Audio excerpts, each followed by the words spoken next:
دي هتغنيكي بقى عن البوتكس وعن القرف اللي بنسمع عنه ده، وغير ما بيعمل كمان امراض والله ما حفظنا. فانت ليه تغامري بحياتك؟ كلها حاجات طبيعيه هي بنعملها، وانا مستخدماها قبل كده وما شاء الله بتجيب نتيجه معايا هايله هايله يعني.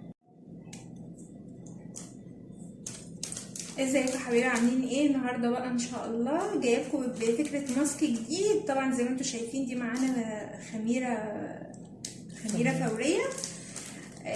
اهم حاجه دي اهم حاجه في المكونات اللي احنا هنعملها في الماسك. قولوا لي ليه؟ دي طبعا بتشد الوش.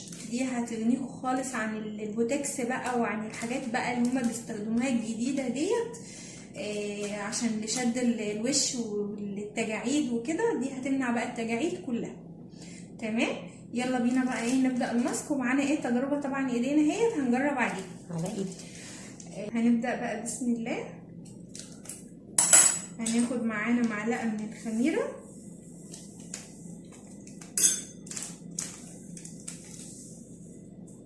معلقه هي.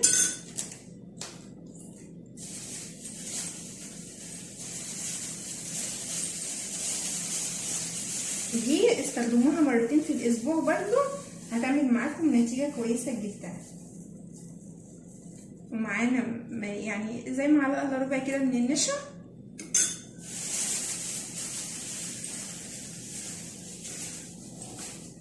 ومعانا بقى من هنا الزبادي. الزبادي طبعا هتخليها تدينا نضاره للبشره وبتديها طراوه كده. دي معلقه اهي. دي انا عندي الزبادي عندي بس هحطها في الفريزر واستخدمها، يعني مش شرط ان انتوا كل ما تيجي تعملوا تشتروا علبه زبادي، يعني بحطها في الفريزر واطلع منها استخدمها واحطها تاني. وهنا معانا معلقه من، مش معلقه يعني زي نص كده، نص معلقه من الزيت الزيتون اهي، شويه صغيرين خالص كده. وهنقلب بقى المكونات دي كلها مع بعضيها. انا عملت لكم قبل كده ماسك للتفتيح، فالتفتيح فوري كمان. عندكم الفيديوين عامله للبشره الحساسه وفيديو للبشره العاديه.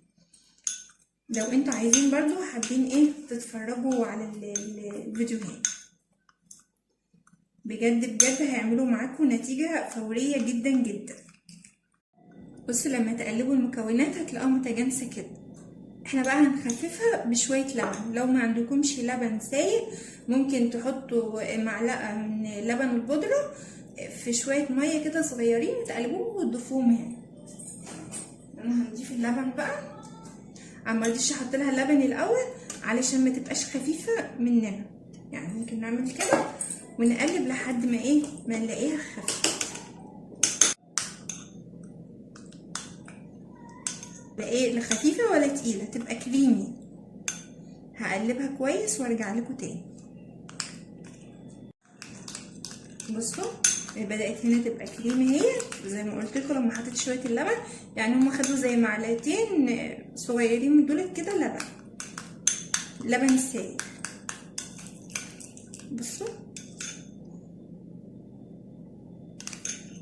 هيعمل لك نتيجه مية مية، بس انت استمري عليه ولمده شهر هيدي معاكي نتيجه هايله.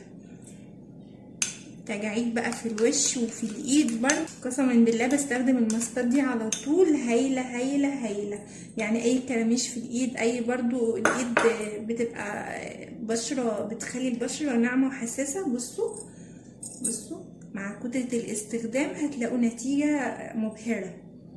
تمام، هاتي ايديكي بقى عشان نجرب عليها.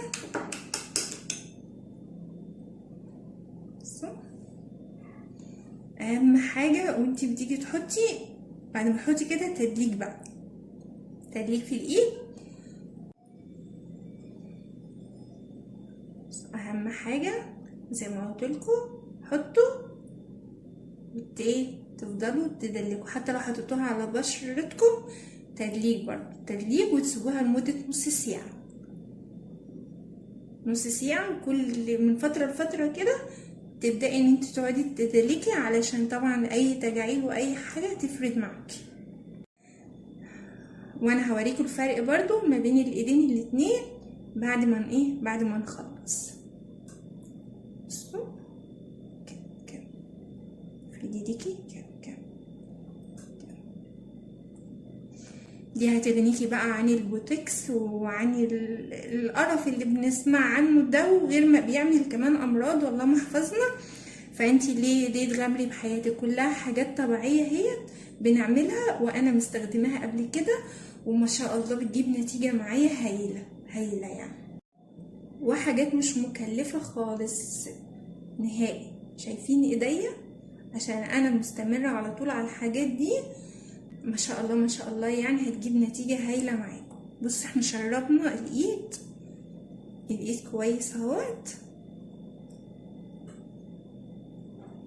هنسيبها بقى لمده نص ساعه، وطبعا مع نص ساعه زي ما قلت لكم بنسيبها شويه. لو لقيناها نشفت برضو هنعوز ايدينا كده من المكون، وبرضو ندلك.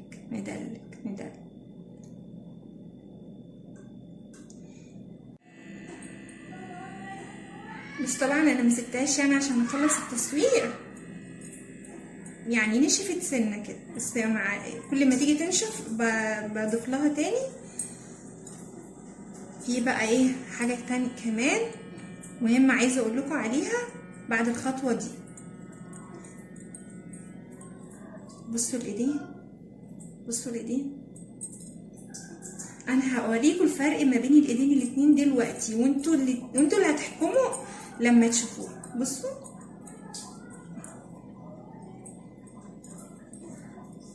نفرك كده. بصوا انا اللي بجيب لكم صور جاهزه من على النت واضحك عليكم، التجربه هي قدامكم تمام. هنجيب بقى معانا ليمونه. بصوا شايفين الايدين احمرت ازاي من كتر ان انا وقفت الفيديو وقعدت ادلك فيها شويه، وبعد كده بقى نص الليمونه ده كده. بصوا بتفور ازاي، الخميره بتفور مع الليمون.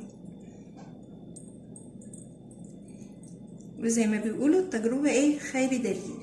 انا حبيت ان انا اجيب لكم تجربه، ما بحبش انا يعني زي الناس اللي بتعمل الحاجه وما تجيش تجربه. ليه؟ طب ما احنا نشوف تجربه قدامنا، لان التجربه ديت هي اللي بتخلينا ان احنا ننفذ الحاجه.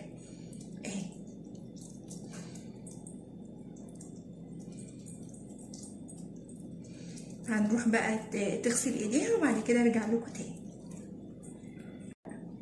هسيب ايدي خالص عشان تشوفوا الفرق قدامي.